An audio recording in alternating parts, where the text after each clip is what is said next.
Coming out, he went to the Mount of Olives, as he was accustomed, and his disciples also followed him. Pray that you may not enter into temptation. And he was withdrawn from them about a stone's throw, and he knelt down and prayed. Father, if it is your will, take this cup away from me. Nevertheless, not my will, but yours be done. Then an angel appeared to him from heaven, strengthening him, and being in agony, he prayed more earnestly. Then his sweat became like great drops of blood falling down to the ground. When he rose up from prayer and had come to his disciples, he found them sleeping from sorrow. Why do you sleep? Rise and pray, lest you enter into temptation.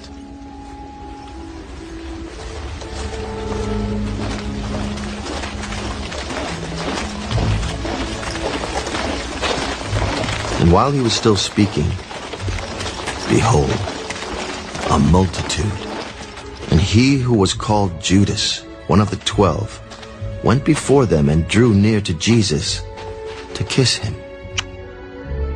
Judas, are you betraying the Son of Man with a kiss? When those around him saw what was going to happen, they said to him, Lord, shall we strike with the sword? And one of them struck the servant of the high priest and cut off his right ear.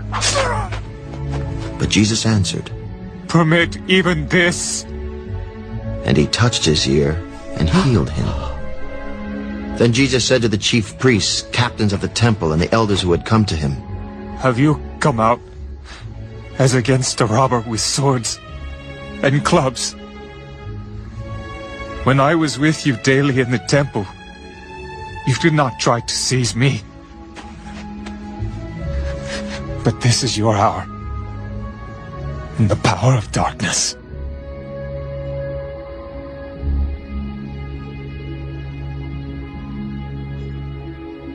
Having arrested him, they led him and brought him into the high priest's house. But Peter followed at a distance. Now when they had kindled a fire in the midst of the courtyard and sat down together, Peter sat among them. And a certain servant girl, seeing him as he sat by the fire, looked intently at him. This man was also with him. Woman, I do not know him. And after a little while, another saw him. You also are of them. Man, I am not. Then after about an hour had passed, another confidently affirmed, Surely this fellow also was with him, for he is a Galilean.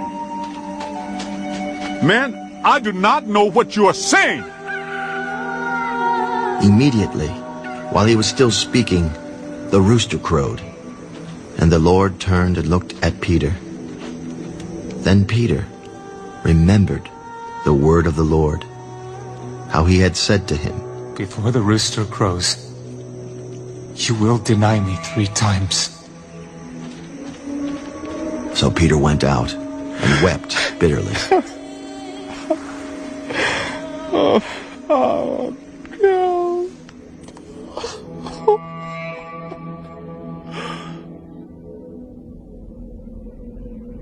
Now the men who held Jesus mocked him and beat him, and having blindfolded him, they struck him on the face and asked him, Prophesy!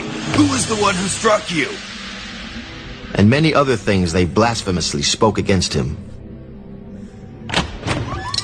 As soon as it was day, the elders of the people, both chief priests and scribes, came together and led him into their council. If you are the Christ, tell us. If I tell you, you will by no means believe. And if I also ask you, you will by no means answer me or let me go. Hereafter the Son of Man will sit on the right hand of the power of God. Are you then the Son of God? You rightly say that I am. What further testimony do we need? For we have heard it ourselves from his own mouth.